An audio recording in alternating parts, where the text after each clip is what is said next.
Assalamualaikum warahmatullahi wabarakatuh, pemirsa media Warta Nasional di mana saja Anda berada.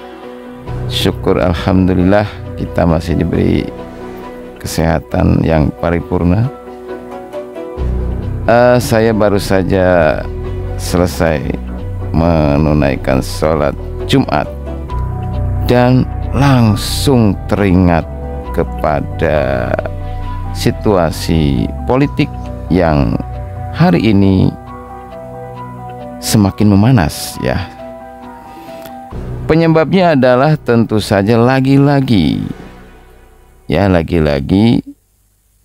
masyarakat Indonesia merasa keadilan atau hukum ini tidak berfungsi di negeri yang konon katanya adalah sebagai negeri demokrasi, yaitu Indonesia ya.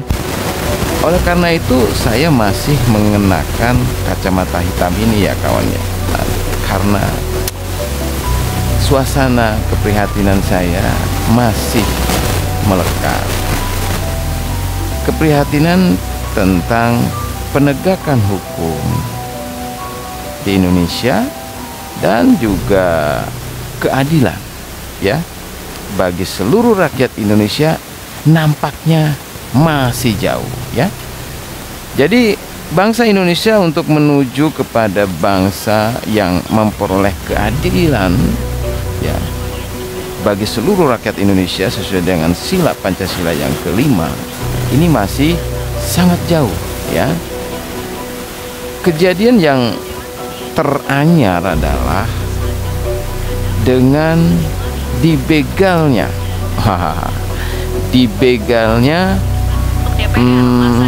keputusan Mahkamah Konstitusi oleh Badan Legislasi DPR. Nah, ini kan ngeri sekali ya. Bagaimana bisa sebuah putusan Mahkamah Konstitusi yang bersifat mengikat ya. Jadi keputusan Mahkamah Konstitusi itu kan bersifat mengikat ya. Artinya dia sudah mutlak ya. Tidak bisa. Namanya saja Mahkamah Konstitusi. Jadi undang-undang yang tertinggi di bangsa ini di Indonesia adalah konstitusi. Artinya seluruh negara. Isinya itu ada pemerintah, ada masyarakat. Seluruh ya masyarakat Indonesia itu harus tunduk kepada konstitusi. Nah, konstitusi itu ada mahkamahnya. Bayangkan ya, mahkamah. Jadi yang bisa mempersoalkan sebuah konstitusi itu layak atau tidak untuk diberlakukan di masyarakat adalah Mahkamah Konstitusi. Maka ada yang disebut dengan uji materi ke MK ya kan. Jadi ketika ada undang-undang yang dirasa ini adalah janggal atau melukai rasa keadilan masyarakat atau melanggar HAM dan sebagainya, maka masyarakat bisa mengujikan ya undang-undang itu kepada MK.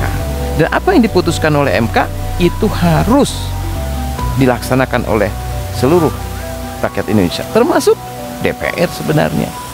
Jadi ketika DPR itu melakukan ya kan justru melawan MK dengan membuat keputusan lain dengan MK ya, ini terkait dengan putusan MK nomor 60 ya, terkait batasan usia si calon pemimpin daerah ya, si calon pemimpin daerah.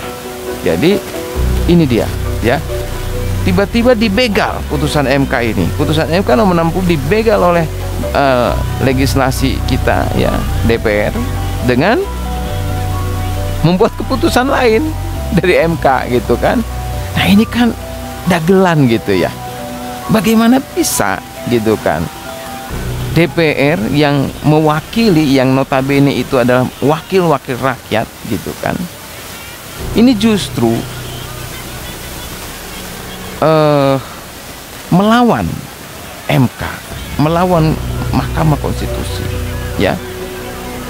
Tentu saja seluruh rakyat Indonesia, mahasiswa, buruh, guru besar, praktisi hukum, ya, bahkan kemarin saya mengikuti sebuah seminar hukum yang diselenggarakan oleh law firm Suryadi di daerah Tangerang Selatan, ya, daerah UIN sana. Mereka semua menyatakan kegelisahannya.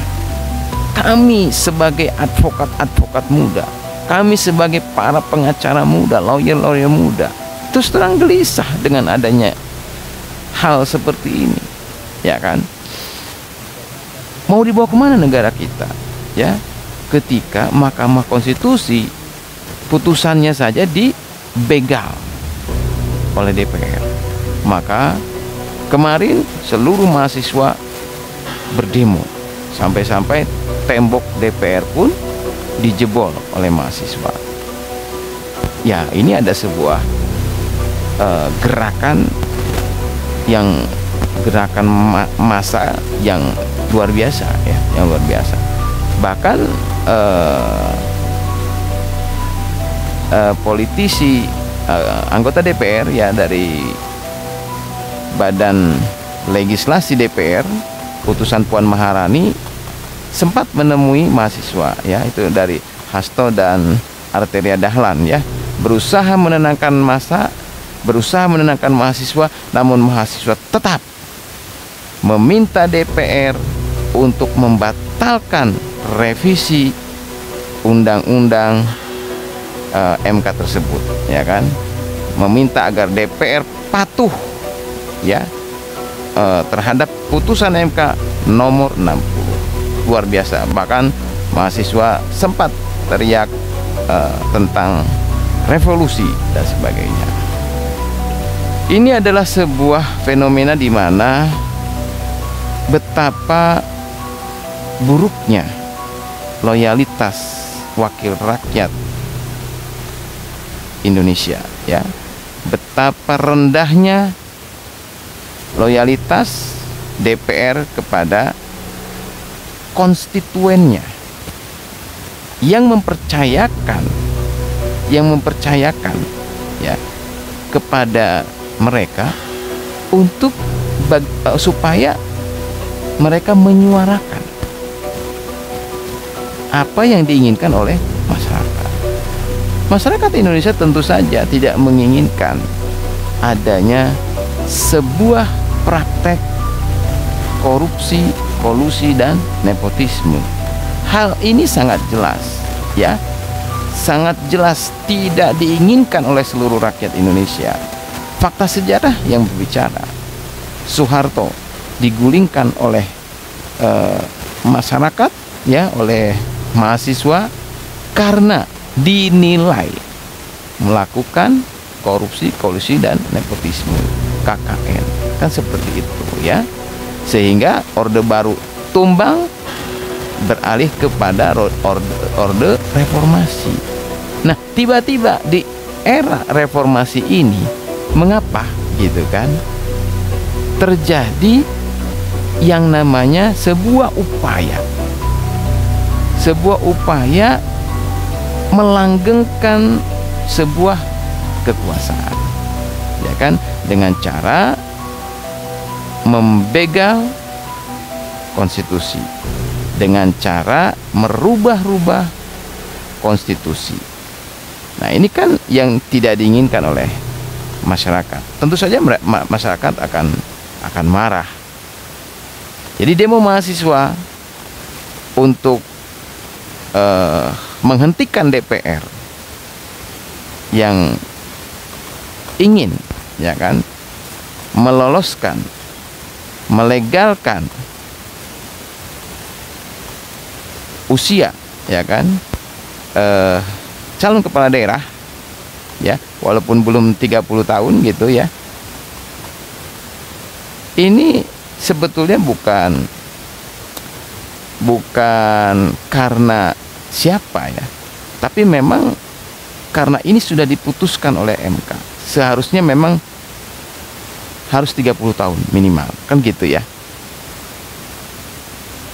Nah, inilah yang dikritisi oleh sampai-sampai kepala staf kepresidenan ya, Hasan Nasbi Hasan Nasbi, kepala kantor komunikasi kepresidenan, mengatakan pemerintah menghormati apapun yang menjadi putusan daripada Mahkamah Konstitusi.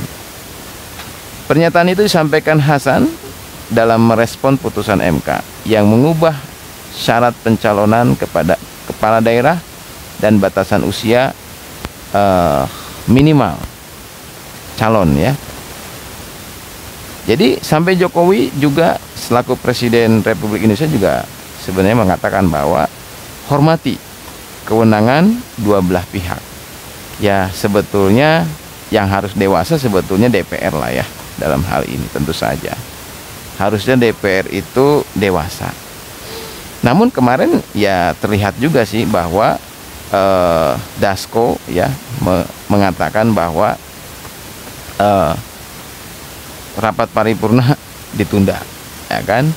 Karena apa? Rapat paripurna ditunda, ternyata anggota rapat tidak memenuhi quorum, ya kan? Gitu. Apakah ini unsur kesengajaan dari para anggota DPR karena melihat gejolak masa yang ada, atau apa, ya kan?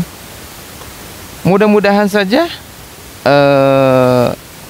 mudah-mudahan ya, apa yang diminta, apa yang dituntut oleh mahasiswa dan seluruh rakyat Indonesia ini menjadi kenyataan.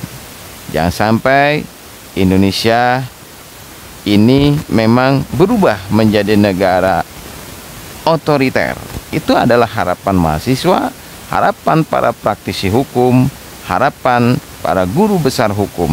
Karena ketika negara demokrasi berubah menjadi negara otoriter, maka hukum tidak akan berfungsi. Tentu saja hukum tidak akan berfungsi, karena hukum akan berfungsi apabila hukum akan berfungsi di sebuah negara demokrasi.